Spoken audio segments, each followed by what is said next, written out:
Greetings, my friends, in the name of our Lord and Savior, Jesus Christ. These are challenging days to be followers of Jesus. It almost goes without saying.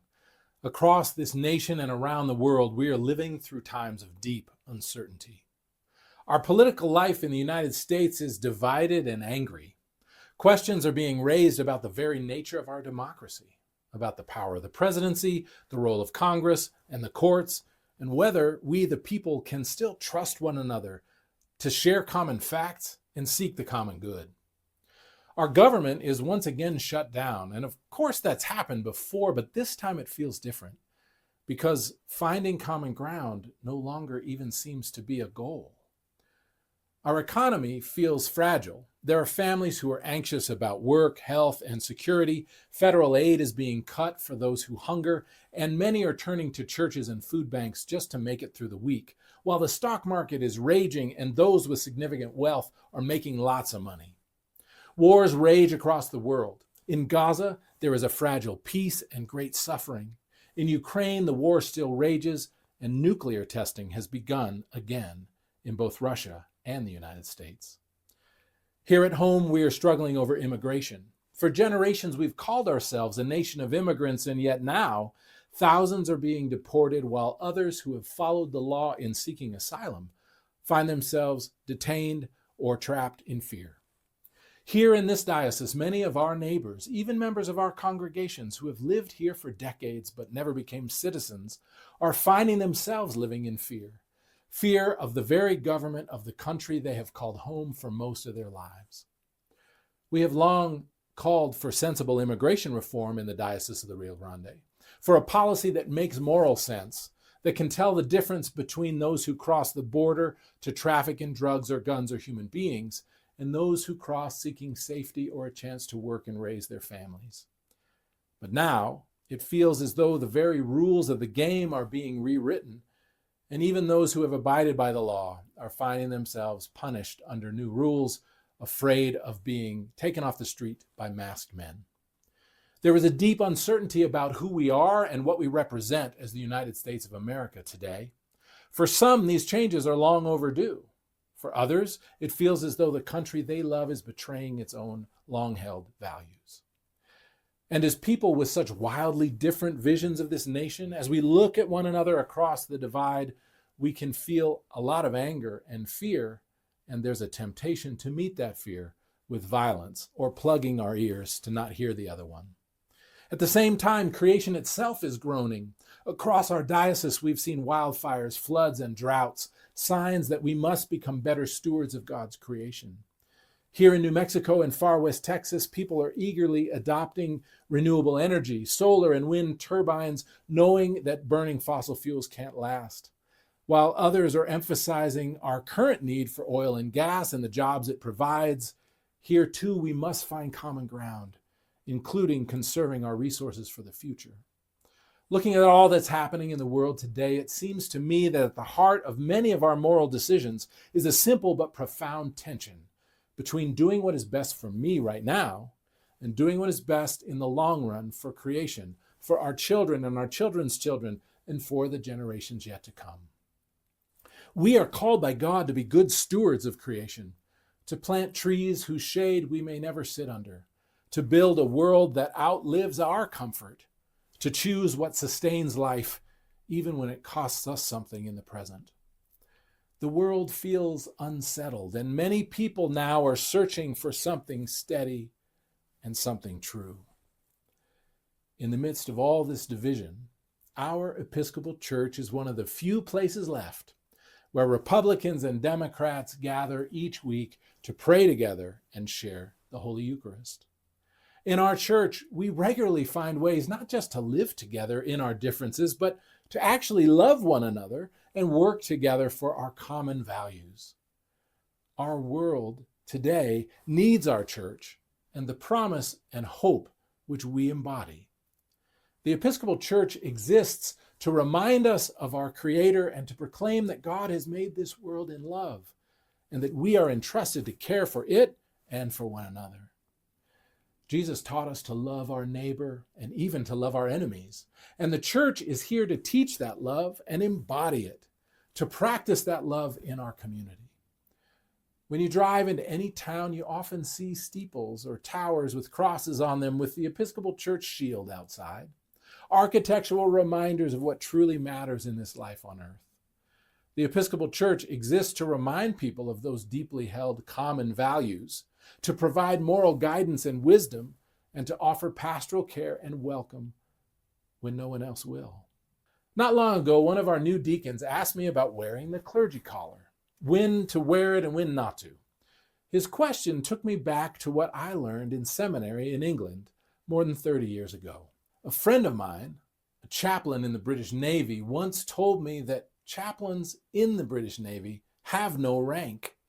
Instead, the chaplain assumes the rank of whoever they're speaking with at the moment. If a chaplain in the British Navy is speaking with an admiral, they have the rank of an admiral. If they're speaking with a first-year seaman, they are a first-year seaman. The point is that the priest meets every person exactly where they are as an equal, not over them, but beside them, carrying the love of God.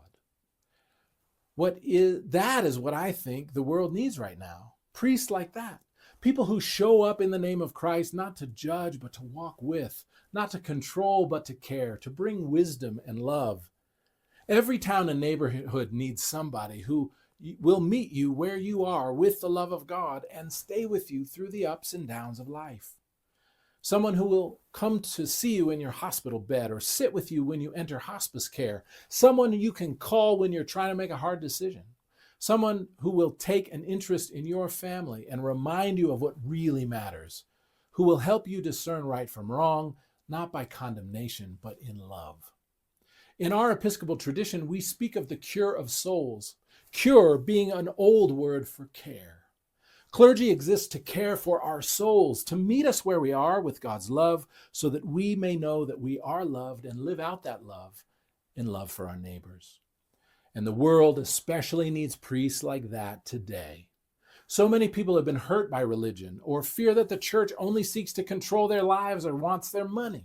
People who have been wounded by the church and people who have no faith but have many questions need exactly the kind of priests our Anglican tradition forms. Clergy who stand beside, not above, who remind us that love is stronger than death. We can have a church without buildings, but we can't have a church without priests and deacons. Those who show up in their simple habits and collars to remind us what is right and to do so in love. They're the ones who hold the care of our souls. And our call as a diocese is to make sure that such clergy will always be available to serve, to teach, and love us in Christ's name. Right now, we have 15 people preparing for ordination to the priesthood and 2 preparing for the permanent diaconate. Over half of them are studying in 3-year residential seminaries, Virginia, Sewanee, and the Seminary of the Southwest. The rest are a part of the Bishop's School for Ministry, but however they are prepared for ordination, all seminarians must pass the same graduate ordination exam. These are faithful, dedicated people who want to serve here in this diocese. But unless we can offer full-time stipends with benefits and health insurance and pensions for them and their families, they will need to serve elsewhere. And believe me, the rest of the church would love to have them. We cannot count on retired or bivocational clergy to meet our needs in the future. We must figure out together how to provide livings for the clergy God is calling to serve here. A year ago, I announced that we were beginning a 4-phase project here in the Diocese of the Rio Grande. These 4 phases are how we will ensure that this church, this way of following Jesus, remains strong in New Mexico and far west Texas for generations yet to come. Phase 1 was an invitation to celebration. Every congregation gathered for one meeting to name what is beautiful and life-giving about the Episcopal Church for them. And 65% of our congregations took part. What we heard again and again was gratitude for this church, for its ancient faith and its open heart, its welcome of women and LGBTQ people, its balance of tradition and thoughtfulness, its clergy who teach, visit, and care. Phase 2 asked each congregation's vestry or bishop's committee to look honestly at its financial trajectory, to ask how old are your pledgers and what will happen as they pass the baton. We discovered that most of our diocesan income comes from people over 70. And if nothing changes, the average congregation will lose about 30% of its income in 5 years, about 60% in 10. But trajectories can change. This is not a cause for despair, but it is a call to action. So beginning in 2026, I'm inviting the diocese to enter phase 3. Phase 3 is about facing our mortality as individuals and as a church with faith, gratitude, and courage. It's not simply a fundraising campaign, it's a spiritual renewal invitation, an invitation to deepen our faith in God and strengthen our relationships with those we love. Phase 3 asks each of us to take on 3 spiritual practices that prepare us not only for our death, but for the witness we will leave behind. When we die, we want to be surrounded not only by our family, but by our church. We want our families to see how powerful it is to be loved by God and to be a part of a community of faith. The first exercise in phase 3 is to prepare or update your last will and testament. The Book of Common Prayer reminds us that all persons should make wills while they are in health, so that the goods we have been given by God may be handed on with charity and justice. The Reverend Lynn Finnegan, who is a priest of this diocese and before she was ordained was an estate attorney, once reminded me why the document is called a last will and testament. She said, the will is about what happens to your possessions and money, but the testament is your testimony, your declaration of what truly matters in your life and what your loved ones to know. She said, your will can express your values, but your testament expresses your faith. It's an opportunity to tell your loved ones what you believe, what has sustained you, what has given your life its meaning. So don't wait. Talk with your children and your grandchildren about how your faith and its expression in the Episcopal Church has meant to you, how prayer has shaped your life, how being part of Christian community has encouraged you in times of difficulty. In your will, I also ask that you remember your congregation and your diocese. Every generation before us has sacrificed so that the church we love will be here for us. Let's do the same for those who will come after us. The second exercise is to prepare or update your advanced directives for healthcare.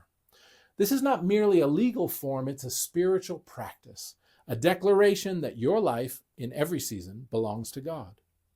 By making these decisions now, you relieve those that you love of the painful choices they might make later.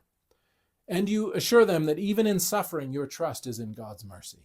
The third exercise is to plan your funeral. Now that may sound uncomfortable, but it's one of the most loving things you can do for your family and for your church. The priest who presides at your funeral may not be your current priest. Remember that. So we need to write down your wishes and keep records. The hymns you have chosen, the readings you want to be read, and what you want your life message to be. Tell your family about it before the funeral. Talk with them about what you would like to happen when you die, so that they can see how God's grace is sustained in your testimony. Your life matters to the church in ways your children and grandchildren may not yet understand, so tell them about it. Tell them why this church has mattered to you, how it has been the place where you were taught, fed, and forgiven, and sent back out to love those in the world. When Lynn Finnegan and I first talked about this work, she said, Bishop, people in their 60s, 70s, and 80s are full of faith stories, but most have never shared them with their loved ones. That's what phase 3 is really about, telling the story of your faith, sharing the hope that is in you, and letting your family, particularly those that don't attend church, to see how powerful it is to be loved by a Christian community. Phase 3 will be accompanied simultaneously by phase 4, which is our effort to help provide for the Diocese of the Rio Grande itself, to endow the episcopate and secure the future of ministry in the Rio Grande. In many dioceses, the cost of the bishop's office is covered by an endowment so that congregational fair share funds can be used for youth ministry, campus ministry, church planting, and outreach. In our diocese, 85% of the bishop's office budget comes directly from the congregational fair share every month. When parishes are late, we face a cash flow challenge in the bishop's office. A strong phase 3 will strengthen congregations, and a strong phase 4 will relieve the burdens congregations have on paying for the bishop that they need so that the bishop's ministry and diocesan staff can serve every congregation for generations to come. As I travel around the diocese, I'm aware of two trends that trouble me deeply. The first one you've heard me speak of before, that congregations who have had a full-time priest no longer can afford one. The truth is that many of those congregations never truly had the resources to provide a competitive salary and benefit package. They had priests who were full-time in ministry but only partly compensated. Priests whose pensions came from the military or law enforcement service, or whose health insurance was carried by their spouse's job. When those priests retired or moved on, the congregations often suddenly discovered they could not afford a full-time replacement. In many of those places, the next Episcopal Church is a 2-hour drive away. There are few retired priests available to fill in. And so all of a sudden, a congregation that once had a resident priest who visited the sick and celebrated weekly Eucharist, who walked with people through Advent and Lent and Holy Week and Easter, all of a sudden those congregations have found themselves without anyone. They are now paying large sums for mileage just to get a supply priest to bring the Eucharist once or twice a month. That means they might have Eucharist occasionally, but they no longer have a pastor of their own. They no longer have a teacher who knows their stories, who understands their town, who loves the people and knows them well. Friends, we must find a way to provide circuit-riding priests whose cure of souls covers particularly the rural regions of our diocese. Priests and deacons who can plant new worshiping communities in our small towns and visit the sick there, teach the faith there, celebrate the sacraments there on a regular basis with people they know. This isn't simply about finding people willing to travel long distances. It's about calling clergy whose vocation is to know and love their community and to be back next week. The second trend is harder to say out loud, but it must be said. Many of our congregations are sometimes more focused on preserving the church they love now than on extending the faith to those who are not yet members of the church. I understand that instinct. We love our churches and we love our buildings where our children were baptized and our loved ones are buried. But some of our congregations are spending everything they have just trying to maintain the buildings and the staff they can no longer afford, while the mission field around them remains largely untouched. It is time, perhaps past time, for us to begin building the Diocese of the Rio Grande that will expand the reach of the Episcopal Church into the future. We must be less concerned about meeting only our own needs and more concerned about reaching those who are not yet in our pews. That will mean making some hard choices. It will mean developing a real estate strategy for the diocese region by region, deciding carefully which buildings we keep and how we can leverage or develop church property in order to pay the income for the clergy we need in the years ahead. Some of our properties sit on land that could serve more than one holy purpose. We could imagine building low-income housing or campus housing on church grounds to generate steady rental income to serve our neighbors. In a few cases, it may mean redeveloping the whole property or maybe even selling some church property so that the proceeds can endow clergy positions for the future. But the goal is not to abandon our buildings, but to make them serve the mission we need in the future so that the gospel can continue to be preached and the sacraments celebrated in every corner of this diocese. Our buildings are sacramental trusts, not personal possessions. They're visible signs of the church's presence, but they're also tools we need to leverage for the future. We're stewards, not owners, and sometimes stewardship means allowing what we love to change so that new life can grow. If we do not make serious strategic changes in the next 5 to 8 years, we will have Episcopal churches in our urban centers, but the experience of being an Episcopalian in small towns will be that of belonging to a church without a priest, without a teacher or pastor, without regular Eucharist. That's not something I want to see as your bishop. It's not acceptable that the wealthier congregations in our cities have full-time clergy and good pastoral care, while our rural congregations have none. Now, I'm not saying that the burden of rural ministry must fall solely on the shoulders of our larger congregations, but I am saying that we together as a diocese have to create a strategy that uses our collective resources, our property, our endowment, and our generosity to ensure that priests are available wherever people need them. Those of us who can afford to give and have faith, not just to our colleges and universities or the United Way, must give to the church. Because if we don't, the church won't be here for our children and grandchildren. We have about 5 years, perhaps 8, while this current generation of faithful people who give still has the means to act. And after that, we'll be forced to start selling churches just to keep the lights on. I don't want to say that to frighten anyone, but I say it because time is short and the need is urgent. We can have a church without buildings, but we cannot have a church without clergy. And the good news is that when people discover the Episcopal Church today, they love what they find, because they encounter priests and deacons who are learned and welcoming, who offer the sacraments freely, even if you're divorced, who show up in times of need, who help people understand that they are beloved of God. That is the future we must secure. That is the diocese we must build together. So I ask you, support both your congregation and your diocese in every way you can. Give of your time, your gifts, your prayers, your resources. We are preparing the curriculum for Phase 3 for 2026 in ways that will offer practical guidance for everyone of every resource level to help, so that regardless of how big your bank account is, you can be a part of securing the future of the church we love. This work will require courage and imagination and faith, but I believe God has placed us here in this time and place for just such a purpose. The Diocese of the Rio Grande, stretching from the mountains to the desert, has always been a mission diocese, and our mission now is clear: to make sure the gospel of Jesus Christ is preached, the sacraments celebrated, and the people of God cared for in every community in this vast and beautiful land. May God give us the grace to do this work with hope and gratitude and with love for those who will come after us. Keep the faith, my friends.